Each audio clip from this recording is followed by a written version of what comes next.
प्रधानमंत्री नरेंद्र मोदी ने कहा, सरकार मणिपुर में स्थिति सामान्य करने के लिए लगातार प्रयास कर रही है।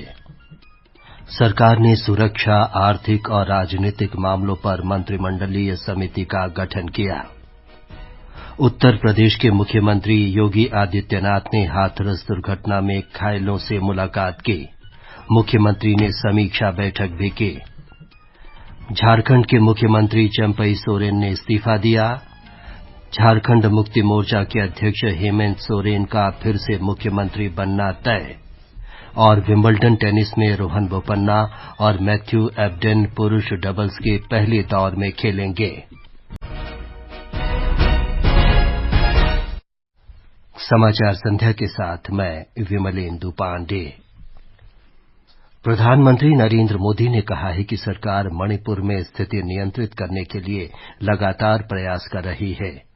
प्रधानमंत्री ने राष्ट्रपति द्रौपदी मुर्मू के अभिभाषण पर राज्यसभा में धन्यवाद प्रस्ताव का जवाब देते हुए कहा कि केंद्र और राज्य सरकार मणिपुर में शांति और सौहार्द सुनिश्चित करने के लिए सभी पक्षों से बातचीत कर रही है। उन्होंने कहा कि गृह मंत्री ने स्वयं मणिपुर जाकर शांति के प्रयासों का नेतृत्व किया। मणिपुर की स्थिति सामान्य करने के लिए सरकार निरंतर प्रयासरत है। वहां जो कुछ भी घटनाएं घटी, 11,000 से ज्यादा एफआईआर की गई, 500 से ज्यादा लोग अरेस्ट हुए। मणिपुर में लगातार हिंसा की घटनाएं कम होती जा रही। आज मणिपुर के अधिकांश हिस्सों में आम दिनों की तरह स्कूल चल रहे हैं, कॉलेज चल रहे हैं। प्रधानमंत्री ने मणिपुर में बाढ़ की गंभीर स्थिति पर भी चिंता व्यक्त की। उन्होंने बताया कि बाढ़ राहत कार्य के लिए राष्ट्रीय आपदा मोचन बल की 2 कंपनियां तैनात हैं। उन्होंने कहा कि केंद्र सरकार राहत और बचाव कार्यों में राज्य सरकार के साथ मिलकर काम कर रही है। प्रधानमंत्री ने कांग्रेस को संविधान का सबसे बड़ा विरोधी बताया। संविधान की आत्मा को छिन्न विच्छिन्न करने का पाप इन्हीं लोगों ने उस कालखंड में किया। वो कौन सा संविधान है जो एक सांसद को कैबिनेट के निर्णय को सार्वजनिक रूप से फाड़ देने का हक दे देता है? संविधान की बातें करते हैं, संविधान लहराते हैं, जय संविधान कहते हैं। आदरणीय सभापति जी, मैं बहुत गंभीरता से कह रहा हूं कि देश में कांग्रेस संविधान की सबसे बड़ी विरोधी है। श्री मोदी ने आरोप लगाया कि कांग्रेस की मानसिकता अनुसूचित जाति, जनजाति और अन्य पिछड़ा वर्ग का विरोध करने की रही है। राष्ट्रीय जनतांत्रिक गठबंधन सरकार के तीसरे कार्यकाल के दौरान सरकार के दृष्टिकोण पर प्रधानमंत्री ने कहा कि गरीबी के खिलाफ लड़ाई सरकार का प्रमुख एजेंडा होगा। श्री मोदी ने कहा कि कल्याणकारी योजनाओं की गति और विस्तार सरकार की सर्वोच्च प्राथमिकताएं होंगी। उन्होंने कहा कि सरकार अपने तीसरे कार्यकाल में देश को दुनिया की तीसरी सबसे बड़ी अर्थव्यवस्था बनाने के लिए प्रतिबद्ध है। उन्होंने कहा कि सरकार ने किसानों को सामर्थ्यवान बनाने के लिए कई प्रयास किए हैं। हमने करीब करीब 12 लाख करोड़ रुपया फर्टिलाइजर में सब्सिडी दी। भारत के आजादी के इतिहास में सर्वाधिक है। हमने एमएसपी में भी रिकॉर्ड बढ़ोतरी की है। इतना ही नहीं, खरीद के भी नए रिकॉर्ड बनाए। पहले एमएसपी की घोषणा होती थी, लेकिन किसानों से कुछ भी लिया नहीं जाता था। पहले की तुलना में अनेक गुना ज्यादा खरीदी कर करके हमने किसानों को सामर्थ्यवान बनाने का प्रयास किया। विपक्ष के बहिर्गमन पर प्रधानमंत्री ने कहा कि विपक्ष में अपने ही सवालों के जवाब सुनने का साहस नहीं है। उन्होंने इसे उच्च सदन का अपमान बताया। राज्यसभा के सभापति जगदीप धनखड़ ने विपक्ष के आचरण पर निराशा व्यक्त की। श्री धनखड़ ने विपक्ष के नेता के सदन के वेल में आने को संसदीय आचरण और मर्यादा का अपमान बताया। संसदीय कार्य मंत्री किरेन रिजिजू ने संसद के दोनों सदनों में प्रधानमंत्री के भाषण के दौरान विपक्ष के आचरण की आलोचना की है। आज राज्यसभा में भी नेता प्रतिपक्ष पूरे अपने बात रखा और सबने सुना। बीच में टोका टोकी थोड़ा होते हैं, लेकिन आज प्रधानमंत्री बोलने के लिए जब खड़े हुए और कुछ ही समय हुए थे, उसी समय वहां से हंगामा शुरू कर दिया। उसमें माननीय सभापति की ओर से भी कड़ी निंदा की गई है और ये एक तरीके से सदन का नियम का भी अवहेलना किया गया है, संविधान का मजाक उड़ाया गया है। राज्यसभा में विपक्ष के नेता मल्लिकार्जुन खड़गे ने कहा कि विपक्ष ने उच्च सदन से वॉकआउट इसलिए किया क्योंकि सरकार ने कथित तौर पर कुछ भ्रामक तथ्य पेश किए थे। श्री खड़गे ने आरोप लगाया कि भाजपा तथा आरएसएस ने संविधान का विरोध किया है। प्रधानमंत्री के संबोधन के बाद राज्यसभा की कार्यवाही अनिश्चितकाल के लिए स्थगित हो गई है। सभापति जगदीप धनखड़ ने इसकी घोषणा की। इससे पहले कल लोकसभा की कार्यवाही श्री मोदी के संबोधन के बाद अनिश्चितकाल के लिए स्थगित कर दी गई थी। ये समाचार आकाशवाणी से प्रसारित किए जा रहे हैं। ये आकाशवाणी है। सरकार ने मंत्रिमंडल की विभिन्न समितियों का गठन किया है।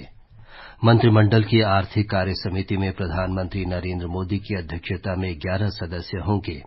इसमें रक्षा मंत्री राजनाथ सिंह, गृह मंत्री अमित शाह, वित्त मंत्री निर्मला सीतारामन, कृषि मंत्री शिवराज सिंह चौहान, इस्पात मंत्री एचडी कुमारस्वामी और पंचायती राज मंत्री राजीव रंजन सिंह शामिल हैं।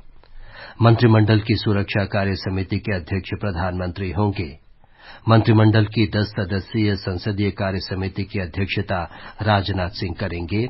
मंत्रिमंडल की राजनीतिक कार्य समिति में प्रधानमंत्री सहित 14 सदस्य होंगे। उत्तर प्रदेश के मुख्यमंत्री योगी आदित्यनाथ ने हाथरस भगदड़ की घटना में घायल हुए लोगों से आज मुलाकात की। मुख्यमंत्री ने घटनास्थल का दौरा कर समीक्षा बैठक भी की। इस दुर्घटना में मृत 121 लोगों में उत्तर प्रदेश, हरियाणा, मध्य प्रदेश और राजस्थान के लोग शामिल थे। 31 घायलों का इलाज जारी है। मुख्यमंत्री ने बताया कि दुर्घटना की जांच के लिए कई विशेष दल बनाए गए हैं। इस पूरी घटना के लिए जिम्मेदारों की जवाबदेही तय करने की भी दिशा में आगे कार्रवाई की जा रही है, जिसमें कुछ विशेष दल बनाए गए हैं जिनमें अलग अलग जनपदों में उनकी कार्रवाई अब प्रारंभ होगी और प्रारंभिक जांच के बाद आगे की कार्रवाई को हम लोग आगे बढ़ाने का कार्य करेंगे और जुडिशियल इंक्वायरी के बारे में आज ही इसके नोटिफिकेशन शासन के द्वारा भी जारी हो जाएंगे। दुर्घटना में मृतकों के नाबालिग बच्चों को मुख्यमंत्री बाल सेवा योजना के अंतर्गत शिक्षा सुविधा प्रदान की जाएगी। इस बीच रूस के राष्ट्रपति व्लादिमीर पुतिन ने हाथरस दुर्घटना पर राष्ट्रपति द्रौपदी मुर्मू और प्रधानमंत्री नरेंद्र मोदी को शोक संदेश भेजा है। झारखंड मुक्ति मोर्चा के वरिष्ठ नेता हेमंत सोरेन ने आज सरकार बनाने का दावा पेश किया। श्री सोरेन ने राज्यपाल सीपी राधाकृष्णन को झारखंड मुक्ति मोर्चा, कांग्रेस और राष्ट्रीय जनता दल के विधायकों का समर्थन पत्र सौंपा। इससे पहले चंपई सोरेन ने आज इस्तीफा दे दिया। इस वर्ष 31 जनवरी को प्रवर्तन निदेशालय द्वारा धनशोधन मामले में गिरफ्तार होने के बाद हेमंत सोरेन ने मुख्यमंत्री पद से त्यागपत्र दे दिया था। छत्तीसगढ़ के नारायणपुर जिले में सुरक्षा बलों और नक्सलियों के बीच मुठभेड़ में 5 नक्सली मारे गए हैं।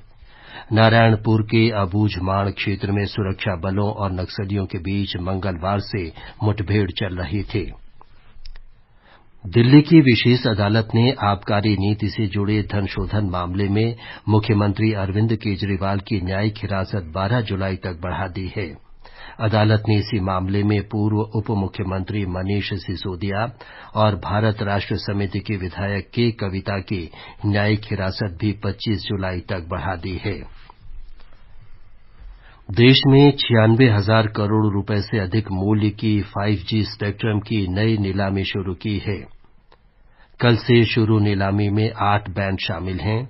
इसमें प्रमुख टेलीकॉम कंपनियां 5G मोबाइल सेवाओं के लिए आवश्यक रेडियो फ्रीक्वेंसी प्राप्त करने का प्रयास करेंगी। अगस्त 2022 में हुई पिछली स्पेक्ट्रम नीलामी में सरकार को रिकॉर्ड 1.5 लाख करोड़ रुपए मिले थे। भारतीय खाद्य निगम ने वर्तमान रबी मौसम के दौरान 266 लाख मीट्रिक टन गेहूं की खरीद की है। ये खरीद पिछले वर्ष के 262 लाख मीट्रिक टन से अधिक हो गई है। इससे 22 लाख से अधिक किसान लाभान्वित हुए हैं।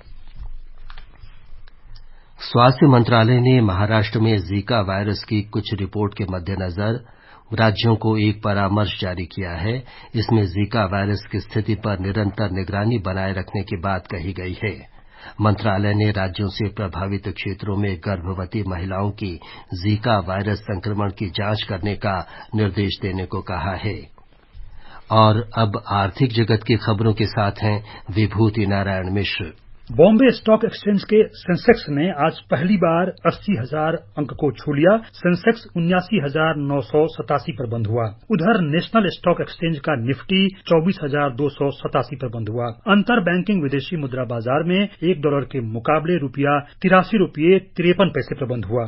विंबलडन ओपन टेनिस टूर्नामेंट के पुरुष डबल्स के पहले दौर में रोहन बोपन्ना और उनके जोड़ीदार ऑस्ट्रेलिया के मैथ्यू एबडन का मुकाबला रद्द हो गया है।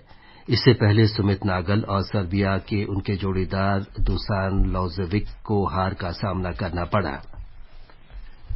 T20 क्रिकेट विश्व कप में शानदार प्रदर्शन की बदौलत Hardik Pandya ICC allrounder ranking में संयुक्त रूप से शीर्ष स्थान पर पहुंच गए हैं।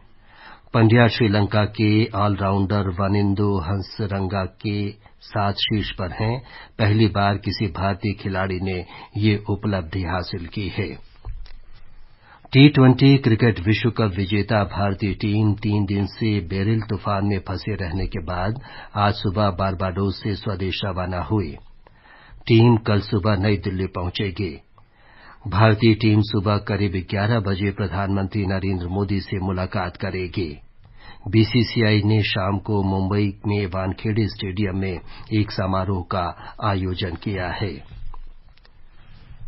मौसम विभाग ने अगले 4 से 5 दिन के बीच देश के उत्तर पूर्वी हिस्सों में मूसलाधार बारिश होने की संभावना व्यक्त की है।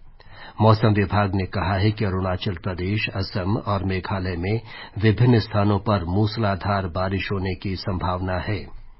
रविवार तक जम्मू कश्मीर, लद्दाख, हिमाचल प्रदेश, उत्तर प्रदेश और हरियाणा में भी मूसलाधार वर्षा होने का अनुमान है।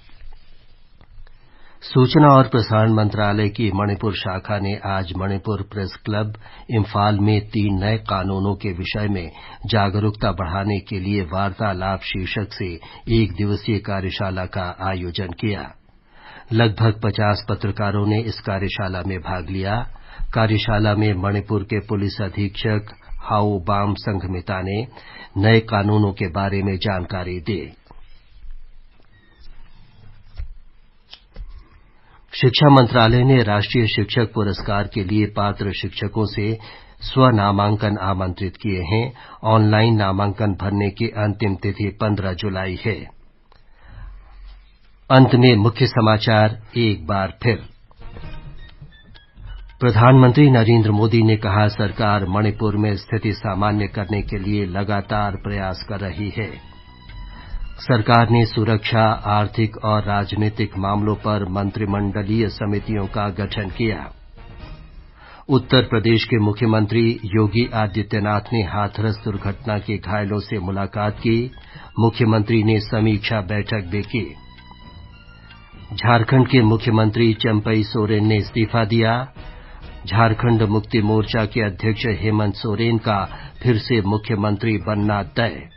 और विंबलडन टेनिस में रोहन बोपन्ना और मैथ्यू एबडन पुरुष डबल्स के पहले दौर का मुकाबला रद्द। इसके साथ ही समाचार संध्या का ये अंक समाप्त हुआ। नमस्कार।